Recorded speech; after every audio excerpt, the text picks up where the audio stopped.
बिस्मिल्लाहिर्रहमानिर्रहीम। इय्याका नअबुदु व इय्याका नस्तईन। मैं आज आप सबको यहाँ खुशामदीद कहता हूँ मेरी इफ्तारी पे। मैं पीर माजिद साहब आपकी और आपकी टीम को सबको आपको भी खुशामदीद कहता हूँ। हमारा ये जो इफ्तारियों का मकसद, ये क्या, इसके पीछे क्या है? एक तो आप सब यहाँ आए, इफ्तारी करें, आप सबको मुझे मौका भी मिलता है देखने का, मिलने का, क्योंकि इतना आसान नहीं होता है मेरे लिए बाहर निकलना और लोगों से मिलने का। अब आराम से सुनना मेरी बात, चुप करके सुनिए। मेरा कोशिश ये है कि आप सबको मैं आपकी तरबियत करूं, क्योंकि आप मेरे कारकुन हैं और मैं जो चाहता हूं कि मेरे कारकुन सब लीडर बन जाए, या आप सब लीडर बन जाए। और मैं आपकी तरबियत ऐसे करता हूं कि आपको समझाऊं लीडर होता क्या है। और आप ये सारे जितने भी यहां लोग बैठे, आप वो लोग हैं अल्लाह जिनको कहते हैं मेरी सबसे अजीम मखलूक, अशरफुल मखलूकात। वो मखलूक जिसके सामने अल्लाह ने फरिश्तों को हुक्म किया कि इनके साथ, इसके इंसान के सामने झुको। और फिर जब इब्लीस ने कहा कि मैं आग का हूं और ये मिट्टी का, मैं नहीं झुकता, तो अल्लाह ने फरिश्तों को कहा कि तुम्हें भी नहीं पता मैंने कितनी सलाहियत दी है इस आदम को, और हम सबको भी नहीं, ज्यादातर हम लोगों को पता ही नहीं चलता कि अल्लाह ने हमें कितनी सलाहियतें दी, हमारी जिंदगी निकल जाती क्योंकि हमें पता ही नहीं चलता। तो जो आपको समझना है इस्लाम का, ये जो इस्लाम, जो मेरे नबी सल्लल्लाहु अलैहि वसल्लम जिन्होंने कुरान की गवाही दी और हमारे लिए वो किताब लेके आए, जो हमेशा के लिए हमें उस रास्ते पर लगाने के लिए किताब है जिसके लिए आप दुआ मांगते हैं कि अल्लाह, नमाज जब पढ़ते हैं कि अल्लाह उस रास्ते पर लगा जिस रास्ते पर तूने नेमतें बख्शी इंसानों को, या वो रास्ता मांग। 5 वक्त की नमाज पे सिर्फ आप एक चीज मांगते हैं अल्लाह से, वो रास्ता मांगते हैं आप, और वो रास्ता नहीं जो तबाही का रास्ता है। याद रखें कि हमारे आम तौर पे लोगों को ये नहीं पता नमाज में वो मांगते क्या अल्लाह से। 5 वक्त की नमाज पढ़ते हैं, सोच कुछ और रहते हो अल्लाह से तवज्जो होती नहीं है। हम ऐसे करते हैं जिस तरह कोई हम बस एक पूरी कर रहे हैं, एक रस्म पूरी कर रहे हैं। हम ये नहीं समझ रहे कि ये कितनी इंपॉर्टेंट चीज है आपके लिए। तो अपने गौर से समझना है। जब आप अल्लाह से मांगते हैं कि अल्लाह उनके रास्ते पे लगा जिनको तूने नेमतें बख्शी, तो ये समझ जाएं कि जिसको अल्लाह नेमतें बख्शता है वो इंसान, उसकी परवाज ऊपर चली जाती है, वो एक अजीम इंसान बन जाता है। जो सबसे ज्यादा अल्लाह ने नेमतें बख्शी थी वो आप सब जानते हैं कि मेरे नबी सल्लल्लाहु अलैहि वसल्लम। वो कैसे कि किसी इंसान को इतनी इज्जत नहीं मिली, किसी इंसान ने जमीन पे आके इतने कारनामे नहीं किए जो एक इंसान ने किए। किसी इंसानी तारीख में कोई इंसान की अचीवमेंट वो नहीं है जो मेरे नबी सल्लल्लाहु अलैहि वसल्लम। तो उनकी जिंदगी, जब अल्लाह हुक्म करता है कि उनकी जिंदगी से सीखो, उनकी सुन्नत से, उनकी शरीयत से, उनके रास्ते से, तो अल्लाह असल में तुम्हें कह रहा है कि अगर तुमने ऊपर जाना है, अजीम इंसान बनना है, तो उनकी जिंदगी से सीखो। असल में ये है हमारे नौजवान जो सोचते हैं बड़े बड़े ख्वाब, तो वो पढ़ते हैं जनाब बिल गेट्स कैसे इतना बड़ा उसकी किताब पढ़ते हैं, स्टीव जॉब्स, ये बड़े बड़े कामयाब लोग हैं, इनकी किताबें पढ़ते हैं कि हम भी सीखें कि वो कैसे कामयाब हुए। मैं जब स्टूडेंट था तो मैं क्रिकेटर बनना था, तो मैं बड़े बड़े क्रिकेटर्स के उनकी किताबें पढ़ता था कि वो कैसे बड़े खिलाड़ी बने। तो अल्लाह जब आपको हुक्म करता है कि उनकी जिंदगी से सीखो, तो आपको असल में कह रहा है कि अगर आपने अजीम इंसान बनना तो उनकी जिंदगी के ऊपर अमल करो, सीखो। तो ये याद रखें कि ये आपके भले के लिए है। आप जब नबी सल्लल्लाहु अलैहि वसल्लम की जिंदगी से सीखते हैं, उनकी सुन्नत पे चलते हैं, तो आप अपना भला करते हैं, आपकी इज्जत बढ़ जाती है माशरे पे, लोग आपकी इज्जत करनी शुरू करते हैं और आपकी परवाज ऊपर चली जाती है। अब ये हम कैसे, ये तो मैंने आप बात कर दी, लेकिन अमली तौर पे दुनिया में ये क्या कब ऐसा हुआ था? अब ये मैं आपको कह रहा हूं कि जो उनके रास्ते पे चलेगा वो ऊपर चला जाएगा, तो अजीम इंसान, माशरा ऊपर उठ जाएगा। तो ये कैसे हुआ था? तो ये तारीख, अब मैं आपको तारीख बता रहा हूं। 622 13 साल की नबी सल्लल्लाहु अलैहि वसल्लम की तबलीग के बाद मुश्किल तरीन वक्त गुजार के 10 साल में सिर्फ 40 लोग मुसलमान हुए थे। तो 13 साल की मुश्किल तबलीग के बाद उनकी जब जान खतरे में होती है तो अल्लाह हुक्म देता है मदीना चले जाओ, हिजरत करो। अब ये तारीख है 622 वो पहुंचते हैं मदीना, और अभी पहुंचते हैं, अभी गरीब तरीन हालात में पहुंचते हैं, क्योंकि सब कुछ तो वो छोड़ आते हैं मक्का में। तो जो मुहाजिर होते हैं वो बड़े गरीब तरीन हालात में रह रहे होते हैं। तो 625 3 साल के बाद जंग बदर, तो 313 लोग सिर्फ जंग बदर में लड़ने वाले होते हैं, और 625 दोनों तरफ दुनिया की बड़ी सुपर पावर्स थी। 2 सुपर पावर, एक पर्शियन एम्पायर और दूसरी तरफ रोमन बेजेंटाइन एम्पायर। अब ये भी तारीख का हिस्सा है। जो दुनिया थी बटी हुई थी 2 बड़ी बड़ी पावर्स के नीचे, और ये तारीख का हिस्सा है कि 636 में 11 साल के बाद, बदर के जंगे बदर के 11 साल के बाद, ये वर्ल्ड हिस्ट्री में, दुनिया की तारीख में लिखा हुआ है कि रोमन एम्पायर सुपर पावर 11 साल के बाद यारमुक की जंग में खालिद बिन वलीद की मुसलमान फौज के सामने घुटने टेक देते। ये तारीख का हिस्सा है। और अगले साल कदसिया की जंग में मुसलमानों के सामने दूसरी सुपर पावर घुटने टेक देती है। अब ये सुने, अब अपने सवाल पूछे कि क्या हुआ था? वही अरब थे जिनकी हैसियत ही कोई नहीं थी, उनको कोई पूछता नहीं था।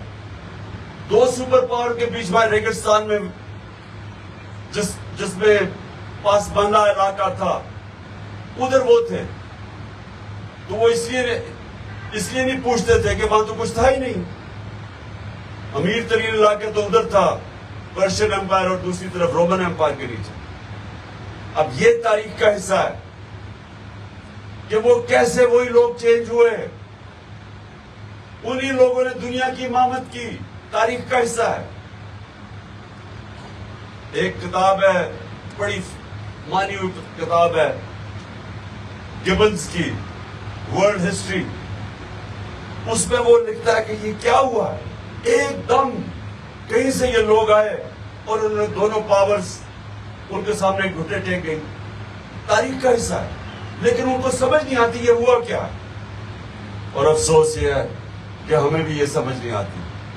हमने भी इसके ऊपर तजिया नहीं किया कि ये हुआ क्या था, क्या हुआ था।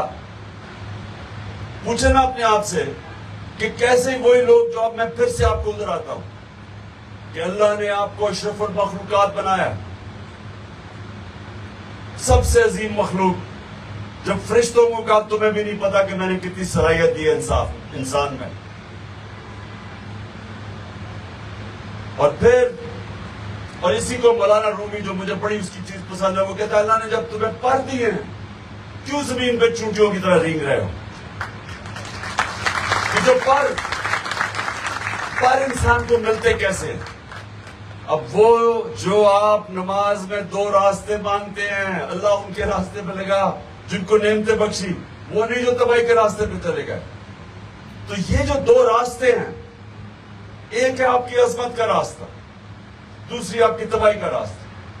दूसरे रास्ते में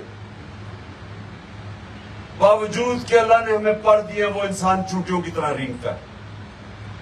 और जो मुश्किल रास्ता, ये याद रखें आप, जो मांगते हैं सीधा रास्ता, मुश्किल रास्ता है, क्योंकि वो नबी सल्लल्लाहु अलैहि वसल्लम का रास्ता। उनकी जिंदगी आसान नहीं थी, मुश्किलों आखिर तक एक के बाद दूसरी मुश्किल आती थी उनकी जिंदगी में। लेकिन अल्लाह ने इंसान को बनाया कैसा है कि जितनी वो मुश्किलों का सामना करता है, इंसान और तगड़ा हो जाता है। सिर्फ एक चीज है कि जब तक इंसान हार नहीं मानता, कोई कोई हार उसको हरा नहीं सकती। ये बड़ा जरूरी है आपको समझना। लेकिन हार वो नहीं मानता, खास तौर पे वो इंसान जिसके ऊपर अल्लाह पे वो ईमान रखता है। वो जब मैदान में निकलता है, वो कहता है अल्लाह जो भी मेरे पास सामने मुश्किलें आएंगी मैं उसका मुकाबला करूंगा, हार नहीं मानता। तो ये जो आपको समझने की बात है, ऊपर जाने का मैं आपको बता रहा हूं, आपकी लीडर आप कैसे बनेंगे। लीडर आसान रास्ता लेके नहीं बनता, क्योंकि वो जब आप नबी सल्लल्लाहु अलैहि वसल्लम का रास्ता मांगते हैं, तो आप तो उनकी जिंदगी देख रहे, जब से नबूवत मिली और जब वो दुनिया से गए, वो मुश्किल रास्ते थे। वो हर वक्त उनको मुश्किलों का सामना करना पड़ा, लेकिन मुश्किलों ने उनको ताकत दे दी। जब आप मुश्किलों का सामना करते हैं, आप और ताकतवर हो जाते हैं। अल्लाह ने आपका जिस्म ऐसा बनाया, हमें ऐसा बनाया इंसानों को, कि जब हम आराम की जिंदगी गुजारते हैं, जब हमारी जिंदगी में चैलेंज कोई नहीं होता, इंसान ऐसे होता है, बूढ़ा होना शुरू हो जाता है। जब इंसान की जिंदगी में मुश्किलात या चैलेंजेस खत्म होते हैं, वो बूढ़ा हो जाता है। कई लोग आप देखेंगे गवर्नमेंट सर्विस में जाते हैं, रिटायर होते हैं, जैसे रिटायर होते हैं बेचारे एकदम ज़ईफ हो जाते हैं। जब जिंदगी में आपका चैलेंज ही खत्म हो जाता है, या ये आप आजमा लें अपने जिस्म से, आप एक्सरसाइज करना छोड़ दें, आपका जिस्म कमजोर होना शुरू हो जाएगा। आजमा के देख लें, आप एक्सरसाइज करें, आप बूढ़े भी, आपकी उम्र भी बढ़ती जाएगी और आपको अल्लाह बूढ़ा नहीं करेगा, क्योंकि आपने अपने जिस्म को एक्सरसाइज करते हैं। उसी तरह जब ज़हन है, जितने आप चैलेंजेस ज़हन का लेते रहेंगे, उतना आप तकड़े होते जाएंगे। रोजों के ऊपर एक रिसर्च मैं पढ़ रहा था, मगरबी एक अखबार ने रिसर्च लिखी रोजों के ऊपर। उसने क्या कहा, उसने कहा अल्लाह ने इंसान का जिस्म ऐसा बनाया है, जब वो जिस्म को मुश्किलों में डालता है, तो अल्लाह ने जिस्म के अंदर एक ऐसी चीजें, कैसे केमिकल्स हैं, वो आके फिर लड़ते हैं जिस्म को की हिफाजत करने के लिए। जब एक जिस्म आपका, जब आप खाना नहीं खाते, तो जिस्म को मुश्किल में डालते, आप वर्जिश भी करते, खाना नहीं खाते, तो अल्लाह ने जिस्म में एक ऐसे केमिकल्स छोड़े हुए हैं जो निकल के फिर लड़ते हैं जिस्म को बचाने के लिए। अल्लाह ने जिस्म ऐसा बनाया है, तो जिस्म को बचाने के लिए वो फिर पूरी कोशिश करते हैं, और वो फिर आपकी, जिसको कहते हैं इम्यूनिटी सिस्टम, जो बीमारियों से रोकता है आपको, वो आपका इम्यूनिटी सिस्टम और तगड़ा कर देता है। तो रोजों को ये मगरबी अखबार कह रहा है कि इसका फायदा क्या है, कि वो इंसान का इम्यूनिटी सिस्टम बेहतर करता है, यानी हमें बीमारियों से बचाता है। बजाय ये समझे कि हम रोजा नहीं रखेंगे, हम कब खाना नहीं खाएंगे, हम कमजोर नहीं होते, असल में जिस्म अंदर से मजबूत हो जाता है। उसी तरह आपका ज़हन है, जब तक आप अपने आप को बड़े बड़े चैलेंजेस देते रहेंगे। जिस तरह इलामा इकबाल ने कहा कि सितारों के आगे जहान और भी हैं, अभी इसके इम्तिहान और भी हैं। मतलब ये कि जब आप एक मरहले पे पहुंचते हैं तो वह रुकते नहीं हैं, फिर अपने आप को एक और चैलेंज करते हैं, फिर और चैलेंज करें और इंसान और ऊपर जाता रहता है। मैं जब खिलाड़ी था तो मैं टीम में आया, 18 साल का था, उन्होंने मुझे फेल हो गया, टीम से निकाल दिया बाहर। 4 साल लगे मुझे वापस टीम में आने में। सुने सर एक मिनट, चुप। उसने कहा कि मुझे टीम से निकाल दिया, मजाक उड़ाया मेरा। मैं वापस आया, मैंने फिर अपने आप को टारगेट सेट किया कि मैं टीम का सबसे बेहतर ऑलराउंडर बनूंगा। 2-3 साल के बाद बन गया। फिर मैं एक कुछ सुना नहीं, अभी मैं बात कुछ और कर। उसके बाद मैंने कहा, फिर एक और टारगेट सेट किया कि मैं दुनिया का सबसे अच्छा ऑलराउंडर बनूंगा। फिर और मेहनत करनी पड़ी। वो एक चंद सालों के बाद वो भी वक्त आया, मैं बन गया। फिर मैं कप्तान बन गया। फिर मैंने कहा मैं पाकिस्तान को दुनिया की टॉप टीम बनाऊंगा। मसलसल अपने आप को चैलेंज बढ़ाता गया, कभी रुका नहीं कि हाँ चलो जी अब तो मैं बन गया हूं, चुप करके अब आराम करूं। दुनिया में ये कोई चीज नहीं है। अगर आपने जो अशरफुल मखलूकात अल्लाह ने जो आपको ताकत दी, अगर वो उस पर पहुंचना है तो मुसलसल अपने आप को चैलेंज करते रहे।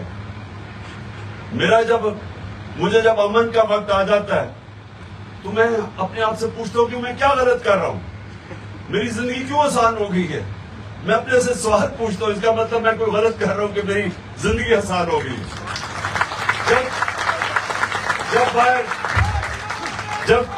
जब बाहर टीयर गैस अटैक होते हो तो मैं फिर तकड़ा हो जाता हूं। मैं कहता हूं अब मैं कुछ ठीक कर रहा हूं कुछ। मैं ये समझता हूं कि हाँ अब मैं जिंदगी में चैलेंजेस लेके आगे बढ़ रहा हूं।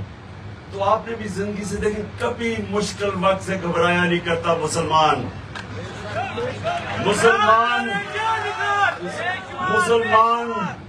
मुसलमान जब कहता है ला इलाहा इल्लल्लाह तो वो एक दावा करता है कि अल्लाह तेरे सिवा कोई नहीं है झुकने के काबिल।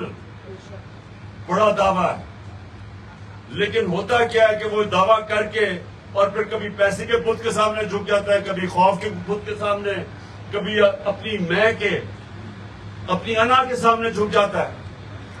ये सारे किस्म के ये शिर्क है।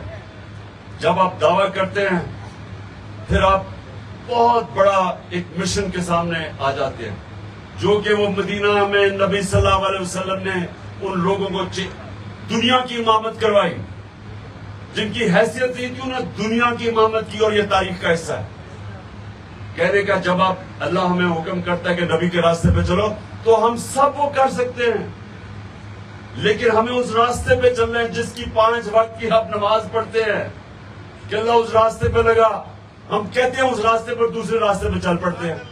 मानते एक रास्ता है, चल जाते हैं दूसरे रास्ते पे। तो जो रास्ता है अजमत का, ये याद रखना। आज बड़ी खास एक रात है, इसमें दुआ करना। जब नमाज पढ़े तो और चीजें ना सोचना, अपना ज़हन फोकस करना अल्लाह के सामने, उससे मांगना दिल से कि अल्लाह मुझे वो नबी का रास्ता चाहिए जो अजमत का रास्ता है, और वो रास्ता नहीं जो तो भाई कदम का बात नहीं। और दूसरी तरफ वो रास्ता नहीं है जो तबाही का रास्ता है कि कहते हैं अल्लाह ला इलाहा इल्लल्लाह और हर बुत के सामने झुक जाते हैं। खौफ का, अच्छा ये सुनो, जो लीडर है ना, जो सबसे बड़ी चीज ये याद रखना, जब आप दावा करते हैं ना ला इलाहा इल्लल्लाह, तो लीडर किसी के सामने झुकता नहीं है। बुज़दिल आदमी लीडर नहीं बन सकता। और दूसरा, नबी की जो 2 सबसे बड़ी सिफतें थी, सादिक और अमीन, सच्चा और अमानतदार, सच्चा और इंसाफ करने वाला। ये 3 सिफतें हैं जिसके बगैर आदमी लीडर नहीं बन सकता, और आपने सबने लीडर बनना है। और आपने ये याद रखना है कि सिर्फ परवाज आजाद इंसान की होती, गुलाम की परवाज ऊपर नहीं होती। आजाद इंसान सिर्फ ऊपर जा सकता है। अच्छा जी, अब हम दुआ करें, सारे दुआ करें, क्योंकि रोजा खोल के अजान से पहले हाथ उठाओ कि अल्लाह पाकिस्तान को वो मुल्क बना, वो अजीम मुल्क बना जो मदीना के रियासत के असूलों के ऊपर खड़ा हो। आमीन। अल्लाह पाकिस्तान में अदल और इंसाफ कायम करने की हमें हिम्मत दे। आमीन। और अल्लाह हमारे मुल्क में कोई इंसान जो भी उसका दीन हो, मुसलमान हो, हिंदू हो, सिख हो, मसीह हो, जो भी हो, कोई हमारे मुल्क में इंसान भूखा ना सोए। आमीन। और ये खास तौर पे पख्तूनख्वा और कबायली इलाके से जो लोग आए हुए हैं ना यहाँ, मियाँ वाली के भी